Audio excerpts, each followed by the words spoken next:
Have you told your friends that you see ghosts? Oh, absolutely not. Gina Rodriguez returns in Not Dead Yet. I'm back, baby! Who is up? Oh, she's the obituary writer. And Brad Garrett joins the brilliant ensemble cast. Titan, Maverick, Titan of all Mavericks. These are all words used to describe me. Not Dead Yet. Season premiere. Tonight, 8:30, 7:30 Central on ABC. And stream on Hulu.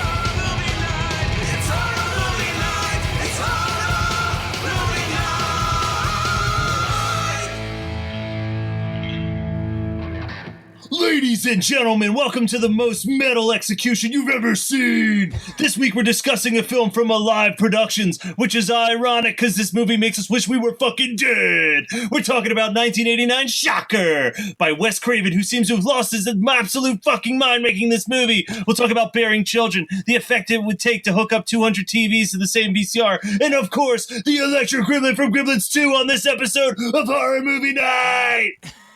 You said the effect it would take to hook up 200 TVs. It's the effort it would take to hook up 200 TVs to one VCR in a fucking warehouse that just repeats the same image of a nuclear explosion, skulls, and war footage over and over and over again. Oh, yeah. No, I've got a note about this, which is like, yeah, we'll jump right there. How boring is this fucking town's TV that this is the shit that's on right now? No, I think he just has the same video looping all the time because he had that same thing going on in the intro when it was playing that 80s hair metal and he was dripping the soldering all over his foot, which, by the way, I know how to solder. He's doing an awful, awful job soldering. Well, that's the so my first note is actually about the intro scroll, which I love because I miss that about modern horror, well, about modern movies in general, but like I think they're 50% of my notes, and there are a good chunk of them that I took before I just gave up. They're all basically like Wes Craven is copying Wes Craven so fucking hard in this movie. He's just like, oh yeah, you know that what is works in Nightmare on Elm Street? Let me try it again. It's literally like shot for shot the opening to Nightmare on Elm Street. Which, like, I get it, but Nightmare on Elm Street wasn't even a decade before this movie came out. Well, so I'm not sure if you guys did any of the same research that I did looking up like information on IMDb, but it seems like the premise of Shocker was like Wes Craven actually trying to cash in on Freddy and being like, okay, you know, I didn't want Freddy to be a franchise, but it was. So this time, I'm going to make a movie that I want to become a franchise. Ugh. Why? This is awful. There's so much, like, hoops you have to jump through for this movie to work. You have to just ignore so much bullshit. Oh my god, and it's, I always forget how fucking drawn out the first, like, 30 to 40 minutes of this movie is before the dude goes to the goddamn electric chair. Are you sure you're not saying that you forget how long and drawn out the first hour and 40 minutes of this movie is? Because this movie is brutal. Yeah, it is. Even in the end, when we're like, where there's so much going on, I'm still just like, oh, whatever, fucking, I don't care, man. I don't care. Well, and also, like, the whatever, the Pinker isn't even a good villain. Like, he's got all the panache that later Freddy had, but none of the actual charm and none of the I mean, like, he's just comically annoying. Yeah, I mean, the only thing that this movie genuinely has going for it is that the soundtrack is awesome. Yep, I was about to say, like, so Shocker, the theme song, was that Paul Stanley and who else did, or was it Gene Simmons? It was at least one of the dudes from Kiss, right? probably Paul Stanley. I can double check and let you know on that one. Oh, I mean, really, to me, the standout track is the Megadeth cover of "No More Mr. Nice Guy," which might be my favorite Megadeth song. Oh hell yeah, that was God, fuck Megadeth. No, that was great. I mean, it's literally just we're panning around an electric chair room, and it's just "No More Mr. Nice Guy, baby." But it's like this movie doesn't hit on any of its points. Like none of the plot works, and the shock and surprise. Yes, I said shock. I'll try not to say it again. But the surprise of, spoiler alert, everybody, the protagonist is actually the son of the murderous, now electric ghost Pinker. Like that doesn't hit either, but this movie is so like Lifetime TV, you know, like a Lifetime TV movie with the whole dynamic of, well, you're not my son, but I raised you and you are my son. It's like they have to go over that at least 3 times in this movie, and I'm just, you know, I saw this movie in, I'd say, 99. I was definitely middle of high school, and I watched it, and it was boring then, and it is even more boring now. So, real quick before we continue with the plot line, so this is the Shocker theme song is actually performed by a supergroup. Yeah, I knew it was a supergroup, but I was trying to remember if it was Paul Stanley that sang. So it was written by Paul Stanley. Okay. It featured the vocals of Desmond Child, the famous producer, with backup vocals from Michael Anthony from Van Halen, and then featured the members of Whitesnake and Motley Crue's Tommy Lee doing the music. There we go. And the name of the band was the Dudes of Wrath. That's right, the Dudes of Wrath. Yo, you know how we co-opted 420 Boys? Oh boy, are we ever co-opting Dudes of Wrath from now on? God, man, this movie's so lame. Like, it's even late by 1990s Let's talk about the football scene. So, our main character's name is Jonathan. I literally just watched this movie 5 minutes ago. His name's Jonathan, right? Okay. Yeah. That's the only way that you'd remember anybody's name from this stupid movie. Jonathan and Pinker. Who gives a shit? Let's call him Pinkerton, the Weezer album. So we're introduced to Jonathan. He's playing football. He seems like a pretty arrogant son of a bitch. He's looking at girls while he's trying to run down the field. And his, which we find out later is a good friend of his, just fucking smokes him with a tackle and like concusses him. And then they have a little back and forth. He's like, the coach comes over, who looks like Billy D. Williams. Oh yeah. I have a note about that. I was like, man, I guess that they didn't get enough. They didn't get enough angry black dude in The People Under the Stairs. They had to bring another one into Shocker, because like this is right after People on the Stairs, right? No, this is right before People Under the Stairs. Oh god, it doesn't even fucking matter because they're both garbage. This was right between Serpent and the Rainbow and People Under the Stairs. So this was not exactly the biggest career point in Wes Craven's very up and down career that he had. That's what watching this, I just think, man, like, I love the dude. I love his work, and he seemed like a really genuinely nice person, like from, interviews that I've read and heard and stuff, but he really peaked with Nightmare on Elm Street and then Scream. Like, he really has 2 really good movies under his belt. You can argue that there are other ones that are serviceable, but... So here's the question. What is the worst of the films that he's directed? Shocker, Cursed, or My Soul to Take? Well, I haven't seen My Soul to Take, so I'm going to have to go with I haven't Cursed. seen My Soul to Take either. But based on Cursed and Shocker, I'm going to go with Shocker. Well, maybe since none of us have watched My Soul to Take, it is the worst one. I've seen it. It's pretty bad. It's like Wes Craven's attempt at like Final Destination. Ugh, I thought that was what Cursed was. No, Cursed was his attempt at doing a werewolf movie with Christina Ricci. So before I jump back into this football scene, this was a listener pick, correct? Yes. Oh, that reminds me. Let me go through. We did get an email about this one.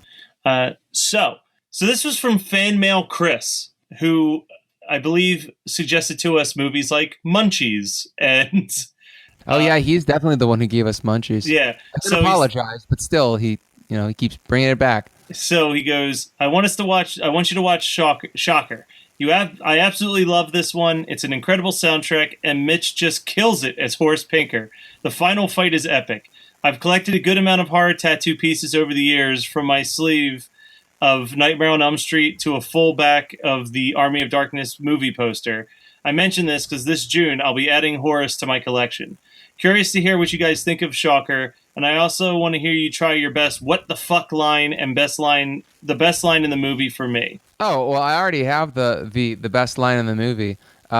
It's in the very beginning of the film, and it's when Jonathan goes up to he gets a Coke before going to football practice or something, and he goes, "Oh, if you don't like the news story, change the channel," which Matthew Weiner watched this film one time, stole the only good thing from it, and Don Draper says that in Mad Men.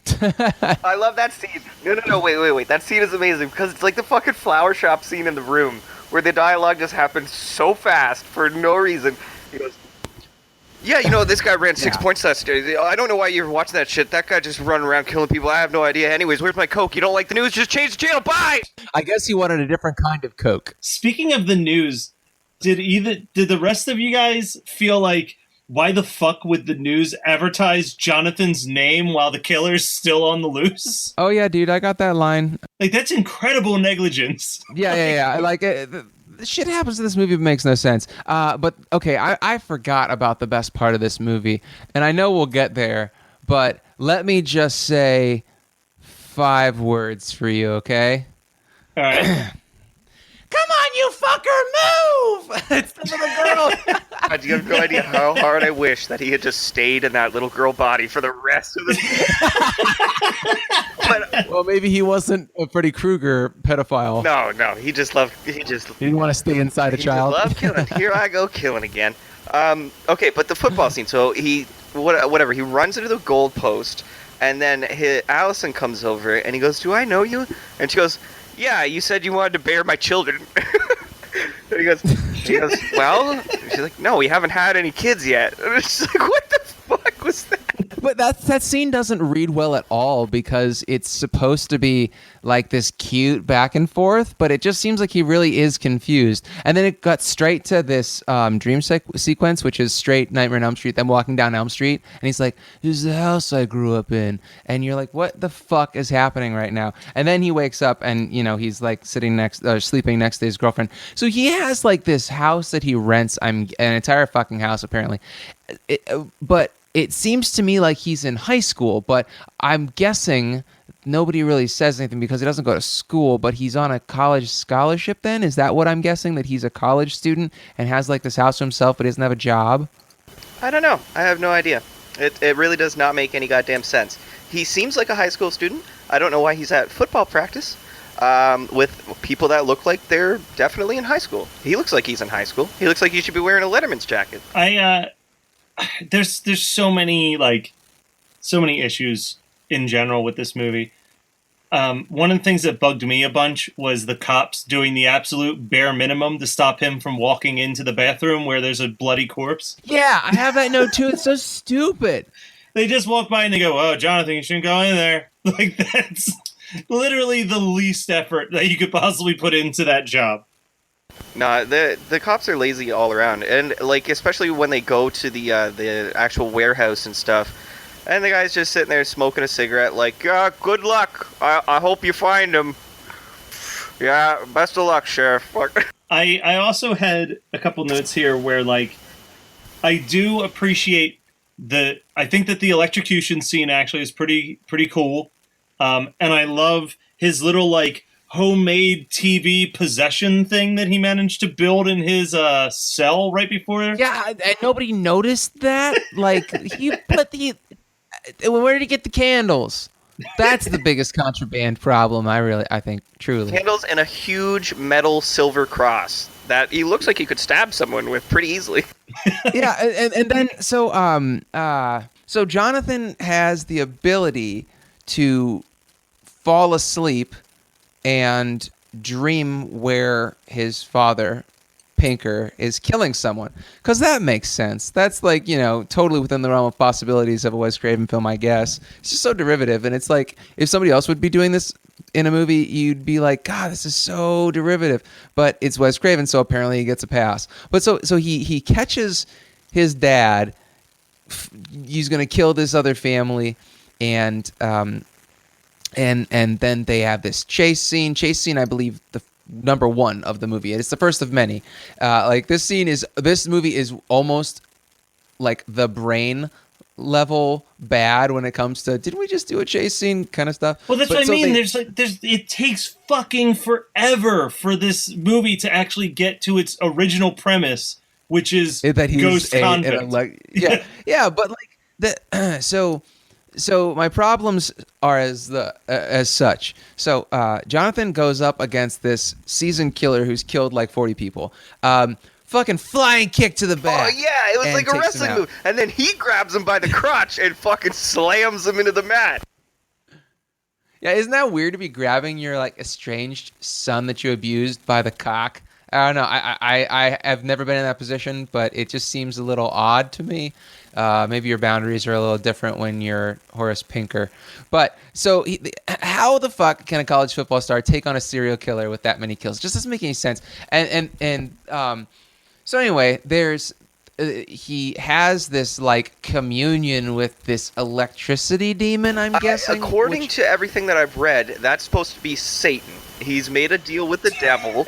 So apparently when those fucking Rocky Horror Picture Show lips come out of the TV and go, "You got it, baby," that's supposed to be the devil. Yes! Okay, well, it would make a lot more sense if it was like some sort of demon instead of the devil. Like, why do you have to... You don't have to aim so high, Wes Craven. I mean, I know you're not going to be making another movie again, but really, if you had a second go at it, just go for a demon. You don't have to go for the absolute Prince of Darkness, most evil person, because he would think that Horace Pinker is a fucking pushover. He'd be like, really? You are so annoying. I am not Didn't you giving just you get beat up by a high schooler? He was a college student, okay? College student, high schooler, whatever, man. The devil's not gonna fucking give a shit. He just got caught by a little puss. So Horace gets electrocuted, and then it again doesn't go to the advertised premise right away. It's like a wacky possession movie for 20 fucking minutes. Which question is like, would this be better if the people that he possessed spoke in Horace's voice, or do you like that it's their normal voice? No, because then we would have never got that little girl swearing and calling people son of a bitch and stuff. No, like that's the best thing though, is that like if they would have ADR'd his voice over her, she still would have had to scream it on set at least once. I want to know what that little girl is doing, because she's a phenomenal actress in this movie. When she gets possessed and she stands up and she's got that look on her face, man, I was like, wow, she's really pulling this off, man. Yeah, exactly. If the fucking grown-ups could have done even 10% of that when they were somehow possessed by Pinker, maybe we would have had a viable film on our hands. But no one can do anything except for this little girl. Like, they only have two faces, brooding and incredulous. It's awful. Like, I think that the worst offender in this movie might be the dad, because I don't even remember what his line was. We're missing a great Horace Pinker line where he... I feel like is this when he like comically pulls that guy's lip guy off? goes to give him mouth to mouth, and he goes, I just want to... and he like his lip stretches down like an additional 6 inches and stretches off his face, and then he bites the dude's fingers off and he says, just wanted a little head. Oh no, that's not what it said. Oh, okay, maybe he says that when he bit the guy's lip, but when he bites the dude's fingers off, he goes, finger looking good. These puns are the worst. They're the fucking worst, man. And you're right. It's so derivative of Freddy. It's like Freddy 3, 4, and 5 is what this movie is, but with a premise that's not established, that actually somehow manages to make less sense than fucking Freddy Krueger. I don't understand it. It's fucking weird. Anyways, can somebody tell me what is in that lake? What's in the lake? It's obviously Excalibur. but it's just very small. I'm serious. I have no idea. I saw something splash down in the I looked away for a minute, and then I looked back, and something had splashed down in the lake, and then It's no. His girlfriend, his dead girlfriend, came back from the dead somehow. Gave him the heart necklace. The heart necklace, and then Pinker grabs it when possessed by somebody. I don't even remember who, and throws. Oh, it's the construction worker, and then throws it in the lake, and then he has to go back out and get it because that's the only thing that can apparently defeat Pinker, which is so. And there's a large portion of the movie that revolves around having to get a scuba diving mask, just a mask, no scuba diving equipment of any kind, just a mask. And there's a scene where, like, by the way, hack numero 2 is in this movie. Mr. fucking Theodore Raimi is in this fucking movie. Yeah, Ted Raimi. I have a note that's all in caps. Ted Raimi, yes, but he can't act either. So real quick, I decided to go online and find out what's going on with that little girl. Well, for starters, she grew up to be pretty hot. But before this movie, she appeared in Flowers in the Attic, which is a very disturbing movie. But she's also the little girl from Critters 2. Wow, yeah, cool. But this is my favorite piece because after this, she really just made like the occasional TV appearance on like Baywatch and MTV Undressed and Sabrina the Teenage Witch. But she was the voice of the little girl in the cartoon All-Stars to the Rescue special that I don't know about you, Scott and Adam, but I used to have to watch in school to teach us about the dangers of drugs, starring like the Teenage Mutant Ninja Turtles and Garfield and Slimer and all the Smurfs. Wait, what? I mean, did you never? I'm interested. I don't. You never know saw what that is, where like the little boy was getting pressured. Maybe this was just a PSA I saw one time, but there's a PSA. It is. It's well, a PSA. There's this little kid, and he's getting pressured by another kid to smoke pot, and the little kid, the guy's like, "What are you, a chicken?" And it pauses and it pulls out, and it's like the Ninja Turtles are showing these kids. This is on TV. They're showing it to the kids, and they're like, "What should he do?" And the kids are like, "Tell an adult," and shit like that. And they're like, "Let's watch." And the kid goes, "I'm not a chicken. You're a turkey," and walks away from him. That's the whole fucking PSA. Okay, so that's part of it. The entire premise of it was when they were doing the "Just Say No" thing with yeah. Thank you, Nancy Reagans. Reagan, fucking bitch. And it's this concept where it opens with a little girl sleeping and her brother comes in and breaks her piggy bank to steal money so he can buy some crack cocaine because he's addicted to crack after smoking a joint. What? And all of the different cartoon heroes come to teach him the error of his ways so that he can get clean. So it's like the Smurfs take him on one little thing, and Piggy and Kermit from Muppet Babies take him on like a roller coaster ride, and Bugs Bunny's there, and so is Garfield the cat. Like it's fucking nuts. It just pisses me off that the Reagans had to pull in the Smurfs and the Ninja Turtles and all these cartoon characters to fucking continue their agenda of making thousands of young men involuntary fucking servitude for the rest of fuck them. Fuck you, Nancy Reagan, you cunt. Anyways, I'm glad Reagan's dead. Anyways, there's a scene where what's his black friend's name? He's got like a weird some sort of weird fucking. You just watched it. Rhino. His name's Rhino. So him and Rhino are there. They're waiting for Ted Raimi the hack and the coach to come back. And they're like, no. He's like, fuck it. No, I'm going in. I gotta go get it. So they both start wading in the water. And then Rhino's like, wait, man, I'll get it. And then he goes, what? You can't see anything in this water. We need that mask. And he starts wading back out of the water. And it's like, what the fuck was that about?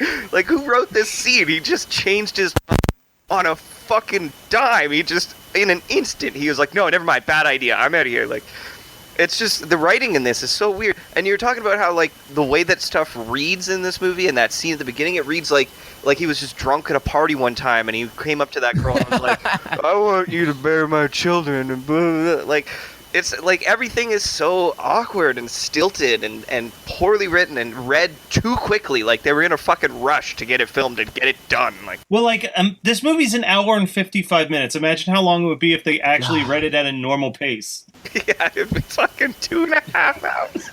This movie did not even need to be an hour and a half long. Like there are so many better ways that this could have gone, and it just didn't happen.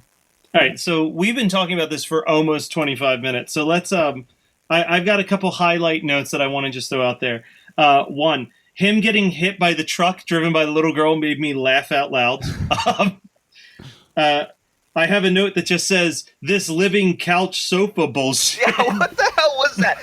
Yeah, that was straight ripped out of Ghostbusters, guys. It's so weird, because that's the point in the movie where it's like, is he a ghost, or is he in reality, or like, are we in TV right now, or is this a dream? Like, what the fuck is going on?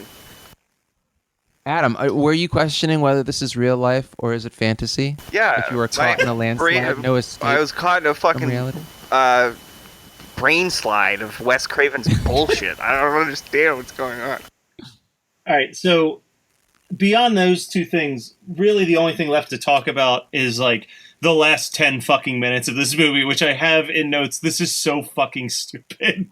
Like, it is so fucking stupid, everything that happens in the last 10 minutes. Well, his girlfriend is also apparently tangible in the real world, and they can make out, or is that a dream? I don't know. And then Pinker is like this weird fucking flickering light thing, but the girlfriend's there, and she can shoot like anime robot beams out of her chest. And like, what the fuck? No, dude. That was Wes Craven watched Rawhead Rex, and he thought that the end was good, but could be done better, and so he had it happen again here. Would have loved it if Pinker just pissed right in somebody's face, but whatever. Actually, it was Wes Craven, and he was pissing in all of our faces. Yeah, for an hour and 48 minutes. Jesus Christ. So, like, they're jumping from like TV scene to TV scene, and I know that you're saying that you think it's a tape on loop, but I think you're wrong, because at one point the news is reporting how millions of people are reporting that they are seeing local football star Jonathan being chased by... I just meant the scene in the warehouse where he has 200 TVs all hooked up to the same repeating loop of some... Okay, no. I'm talking about the wacky Stay Tuned style chase through television that happens in the very end of this movie. That's just them jumping through channels. Now, but within the logic of this movie, they're getting hurt. Like, they're punching each other and they're throwing each other around the set of these like different TV shows. And there's like a Roseanne joke and shit in there, which is awful. But oh man, yeah, that Roseanne joke is really, really lame. I mean, and it's even lame by Shocker standards. Yeah, it's really bad. But there's a part where they are in a film where it's showing the atomic testing that happened back in like the 50s or the 40s or whatever, right?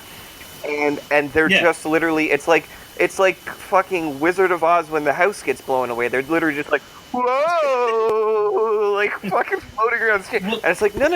Within the logic of this, if you can get thrown around the set of like a TV televangelist, then if you jumped onto a channel where an atomic blast was happening, you're getting hit with a fucking atomic blast. It's not just like, woo, sweeping you off your feet and shit. Well, bigger question is this. At one point, they end up on a live news broadcast, which to me means that Horace is alive, like he is sentient, like he's human in that scene. They can stop right there. Like he's made it. He's back on Earth as like a normal Yeah, that's body. what I'm saying. I don't understand at what point he is a corporeal or real or corporeal. Like yeah. it defies its own logic constantly because it just doesn't care. It wants to do these like shitty TV jumping around, stay tuned fucking gags, but then and then he gets a hold of a TV remote and it gets even more confusing from there. Oh, and stupid. It gets so stupid when he can, like, reverse him into walls, like, rewind him into walls. You know when you stuff? point your TV, oh my God, you know when you point your remote at the TV and you can pick up and move characters around in television shows? Yeah, exactly. That's not a big deal. Like, it happens to me all the time. Yeah, well, I would have tuned into Roseanne and just had her fucking smashing into walls all over the place. Calling all 90s kids. Do you miss the last great decade full of wholesome sitcoms, rad colorful patterns, and the worst fashion to ever make a comeback? Jenny here, and I got the cure for what ails ya with the 90s TV Hour. We're a podcast about the greatest entertainment the 90s had to offer, from life lessons to boy bands and everything in between. You want more great 90s content? Come join the 90s TV Hour addicts on Facebook or follow at 90s TV Hour on Instagram for new 90s goodness every day, from infomercials to Toy Back Thursdays to the 90s Song of the Day, and so much more. We'll see you there. So what did you guys watch this week? I'll go first. Okay. As is tradition. Well, sometimes, depending on how good my what did I watch was.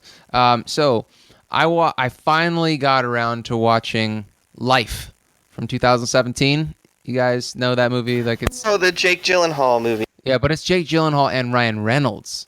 Ooh. And I didn't actually finish it because it was kind of I guess I finished it because I skipped to the end.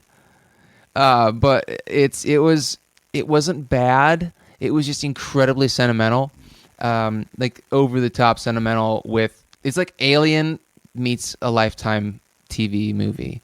It's very strange, pacing wise, but the actual, like, so if you've seen Alien, you know what happens.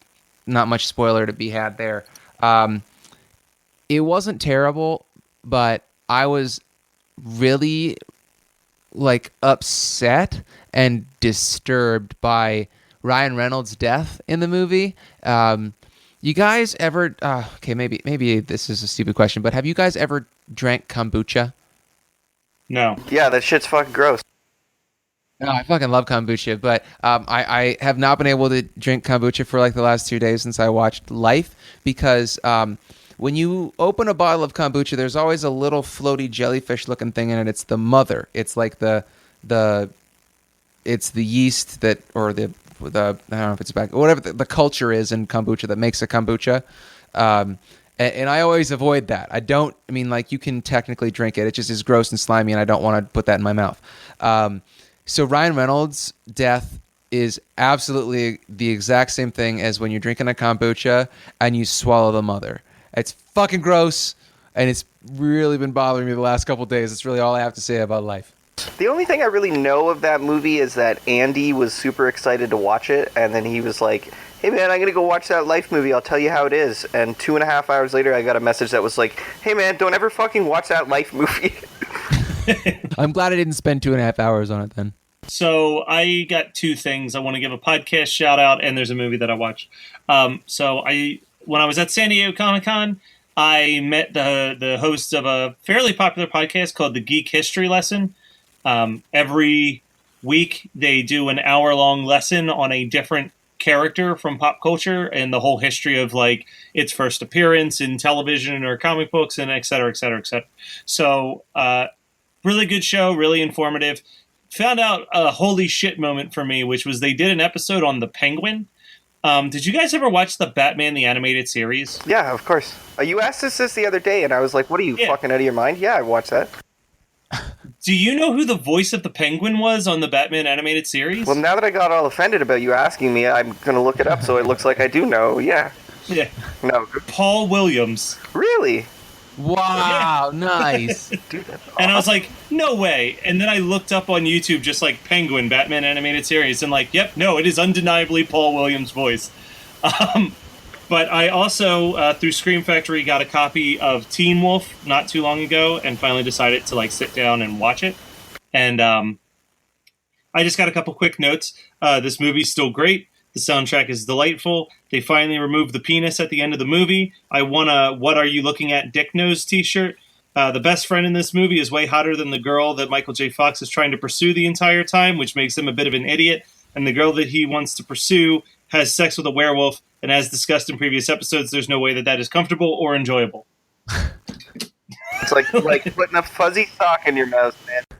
It's been a long, long time since I watched that movie, and I don't remember the penis at the end.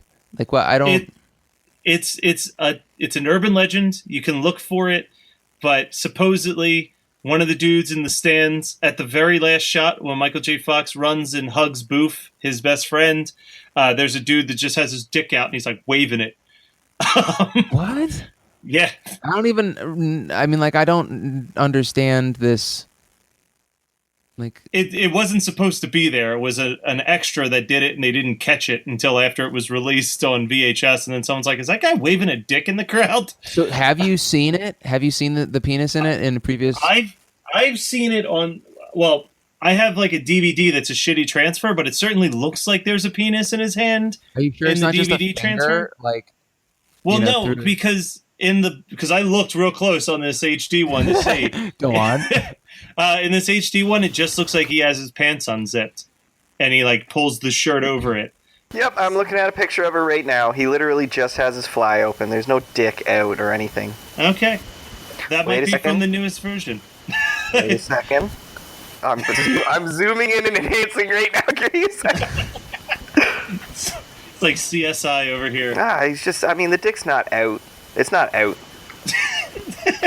All right. Well, anyway, even though the movie's kind of dumb as fuck and super low budget, Teen Wolf still a good time. All right, Adam, take us home. Well, you mentioned Batman the Animated Series, and I want to touch on that because that fucking cartoon is amazing, and it's worth actually going back and watching the entirety of that series because that's where we got both Mr. Freeze and Harley Quinn from. They had not existed in any iteration before that cartoon. Mr. Freeze, really? Series. Yeah, seriously. The origin of Mr. Freeze with his wife in the cryogenic and him being all fucked up and him having that tragic backstory, that comes from the cartoon. And Harley Quinn just never existed in any iteration before that show. They just decided to create a sort of a sidekick character for the Joker. So it's a pretty important series, and it's really well done. It gets really dark. Like, people get exploded and killed, and there's mafia hits and, like, crazy shit going on in that show. Secondly, I have something that's not an urban legend for you. In the movie Twister, right, with fucking Helen Hunt and Bill Paxton, right? Paxton. There is a scene where Philip Seymour Hoffman is sitting on a lawn chair in the back of this big van they have with all this equipment. He's wearing shorts and he spreads his legs and his nuts are full visible. You totally see his ball I watched that movie so many times in high school and probably junior high and high school, and I definitely never noticed that. Yeah, I love that your "What did you watch today?" was just like an addendum to both of mine. I haven't really been watching anything. I've been waiting. I mean, I'm my usual regiment of like YouTube videos, but nobody gives a fuck about that. But yeah, totally. You can freeze frame it, and you can see Philip Seymour Hoffman's ball sack in full view. R.I.P. Philip Seymour Hoffman. But rest in penis. yeah, absolutely. Yes. But yeah, I didn't really watch anything. Now I've been watching that show Preacher, which is in its second season, and they made a lot of changes, and there's a lot of stuff going on that was never in the show or never in the comic. And I was reading like a Reddit thread, and they were talking about how much of a piece of shit Cassidy, the character, like the vampire character, is. And I thought, well, fuck, I'm gonna reread these comics because I don't remember him being that terrible. So I read all 62 comics in like the last 3 days, and the whole crux of Preacher's argument that Cassidy is a really shitty character is that he hit a woman one time, and he literally dies because and this was in the present time limit of the show or of the comic. This happened something like 60 years previously. He hit a woman one time, and that makes him a completely irredeemable character, and he dies just pretty much simply based on that fact. So it was a bit weird. Anyways, I read 62 fucking issues of Preacher, which was not as good as I remember it being. You want to read that when you're young, because it's very much like, I don't know. That's for your budding atheist to read. Yeah. Once you're set in your ways, one way or the other, it's either going to be like, yeah, no fucking shit, or you're gonna be like, oh, this is super offensive to me. Yeah, but I remember reading it when I was young, and I thought it was pretty cool. But hillbillies fucking fish, and guys getting their heads cut to look like penises and stuff. It's just people fucking giant meat monsters. I don't really care. I wasn't as good as I remember it. If I was gonna compare a Garth Ennis, I would say that The Boys is a far better series than I think Preacher was, and I'd fight anybody on that. Wait. Did Garth Ennis? I always get them confused. Did Garth Ennis also do the good run of Constantine, or is that Warren Ellis? Oh, I don't believe that's. Hellblazer. Sorry. No, he did. Garth Ennis did Punisher. Yes, he did Punisher Max. No, not I did. Yeah, sorry. I've never liked Punisher. I mean, actually, the only Punisher that I've ever liked is the Punisher in the Daredevil Netflix season 2, just because he's not a completely irredeemable asshole. I mean, he's bad. He's a. I don't really like anti-heroes anymore. I mean, because I'm an adult, I'm not an edgy teen. But my biggest problem with I think that's my biggest problem with Garth Ennis in general is that like he just tries to be so edgy and he tries to do like the most offensive storylines. And also Garth Ennis did do he did a long run in the early 90s. It started with Jamie Delano doing Hellblazer, and then Garth Ennis took over after issue 40. So I'm actually like checking the Wikipedia. I don't. Oh yeah. Okay, so Garth Ennis started with the Dangerous Habits storyline, which is basically what they used for the Constantine movie, like the one where he gets like and he lung cancer, and then which is actually a really, really great part of the early Hellblazer stuff. So I mean, I guess I have to give him credit for that, but that's about as toned down, laid back as Garth Ennis ever was.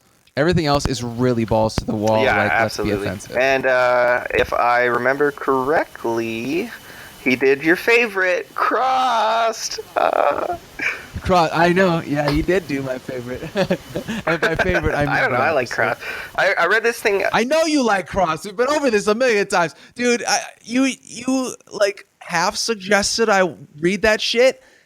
Like before we were even doing horror movie night, you were like, hey, Cross, or maybe it was like the very beginning, and I read like the first 2 issues online, and I was so upset. Like, I'm still scarred. Hey, you laugh because you're heartless. Hey, this is entirely making up for that time that you made me look up Sounding. Sounding? Well, that was Shocker from 1989. Yes, you heard right. This movie was from the 80s.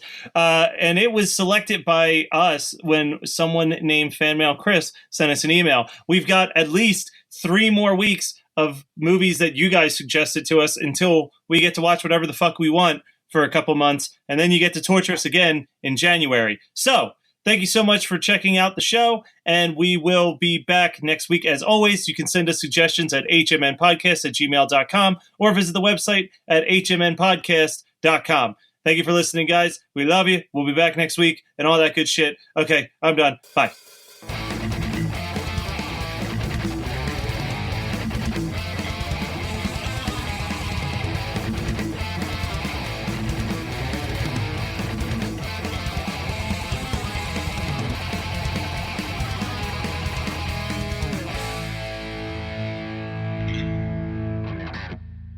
Yeah, okay, I guess we're even. There's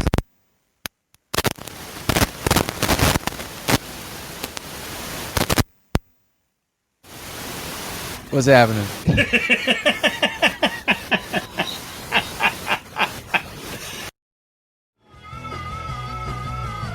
You're listening to the Geekscape Network.